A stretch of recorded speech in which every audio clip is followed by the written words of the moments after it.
Champion na kababayan ni Tete, biniyak ang kilay ni Donaire, kaya ito ang ganti. Magandang araw mga pre, mayong adlaw pod sa mga Bisaya diya. Bago natin simulan, kung bago ka pa lang napadaan sa aking munting tahanan, suporta naman, click mo lang ang subscribe button at notification bell button. Palike na rin ang video para lagi kang updated sa mga bago kong uploads. Ang kababayan ni Tete na taga South Africa na si Simpiwe Betieka ay dating WBA, Super at IBO Featherweight Champion. Dati din itong IBO Super Bantamweight Champion, kaya hindi talaga pipitsuging kalaban. Sa kanyang tatlong talo ay di pa ito nakatikim ng knockout. Bago ang laban nila ni Donaire ay galing siya sa panalo at siya lang naman ang nagparetiro sa binansagang The Dragon ng bansang Indonesia na si Christian, na matatandaang tumalo kay Rocky Juarez at kay Dinamita Juan Manuel Marquez. Undefeated itong si Christian mga pre bago tinalo ni Betieka at pinagretiro pa, habang si Donaire naman ay galing naman sa panalo via 9th round TKO kontra sa toro ng bansang Armenia na si Vic Darchinyan sa kanilang pangalawang bakbakan. Ang kanilang sagupaan ay nangyari noong May 21, 2014 sa Macau at bit-bit ng South African ang kartadang 26 wins, only 2 defeats, 16 dito via knockout, habang si Donaire naman ay may boxing record na 32 wins, 2 defeats at 21 dito via KO. Singtangkad lang ang dalawa at parehong orthodox ang style nila. Sa gabi ng salpukan, unang round ay naging maganda naman ang ipinakita ng dalawa, palitan ng mga solidong patama sa katawan at mukha. But he's giving away a half-inch in weight. Donaire was fighting in the lower weight class. And a few Filipinos flew over.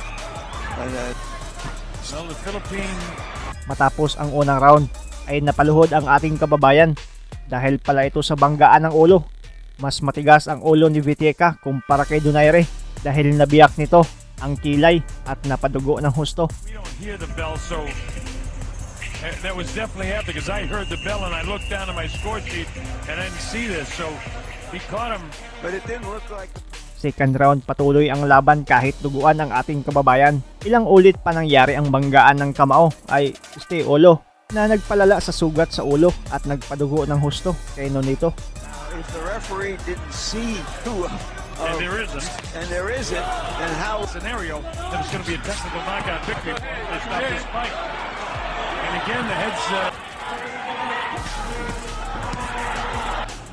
cut occurred in a strange way. We now know it was a head. It's unfortunate that would happen in this fight, because this has the maker in attendance in China haven't seen a lot of fights to rule on.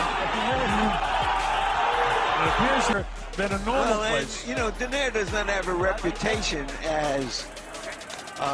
It looks like he's annoyed right now. Well, that fight is not going to go the distance with that eye. And that's the second headbutt. Here's the last one. That one's right on top of where the cut was. The heads come together. Third round, tuloy ang laban at dito ilang beses na alog ang ulo ng defending champion na taga South Africa. Not ruled as a headbutt. And 2 other times, Nonito complained. Now the Filipino flash is starting to flash a little bit here. There's a chopping right hand right on top of that cutting. Strange turn of events here in the early going. And Nonito is fighting with a serious urgency. His legs don't look solid to me right now. Nonito nails him! And headbutts mounting. It looks very awkward to me. This is Nonito's round, but it's not rounds that are going to end this fight. 5'd it.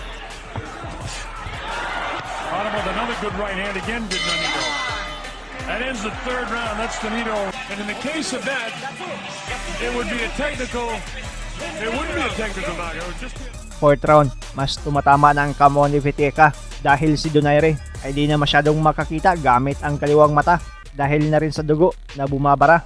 Pero sa sobrang kumpiyansa ni Betieka, nasa pool tuloy siya ni Donaire gamit ang pamatay na kaliwa at bagsak sa lona. Donaire is one of extreme urgency and seriousness. Clipped again and again by the right hand. Now here's Betieka trying to turn it up a bit. Nonito doesn't want to get caught. He's down! On the left hand! And he drops Betieka! Makikitang talagang hilo si Viteca, kaya pinaulanan na ng suntok ni Donaire. Pero talagang matibay, nagkatayo pa rin at natapos ang ika-4 na round. The urgency's there. Nails him with the right hand. He's staggering on those legs. He's doing everything again. He's got him in position. Can he catch him? Self open for the great left hook of Daenerys. Which Daenerys made a career out of it. Whoa! That his belief going into the fight that Daenerys would feel him the more He's than on the fight. hook again. You may have heard it again, Larry. In this 4th round. A round in which Benito's got problems with that left eye again. Put Donaire ahead in the fight if it has to be stopped here. But if that stopped victory for Viteca, Correct. I want to make that clear to everybody. This fight is stopped now because of that cut. It's going to be a TKO victory for Viteca. You know, this is one of Daenerys' finest moments as a fighter. The way he's dealing. He sat down on the ropes. I don't think any referee could have seen that. Matapos ang 2 seconds sa 5th round, ay diniklara na ng referee na tapos na ang bakbakan nila dahil sa accidental clash of heads. Stop.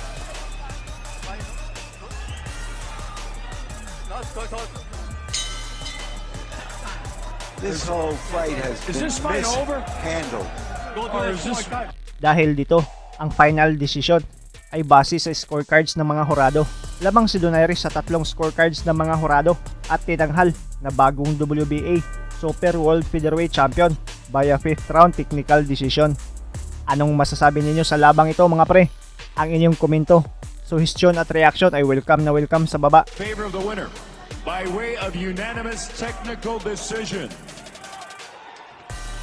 And now the new WBA undisputed featherweight champion of the world, the Philippines. Shoutout kay Vic Bal, Harold Hinilya, John Nestor Nunez, Erwin Lubay, Galatek Vlog, Pinoy Boxing Legend, Salim's TV Official, Top Listed TV, Fidel Jacques, El Guapo 21, KO Boxing Channel, Kuya J TV Official, Gabriel Bintulan, Jefferson, Peter Kabusaw, Tony Suarez.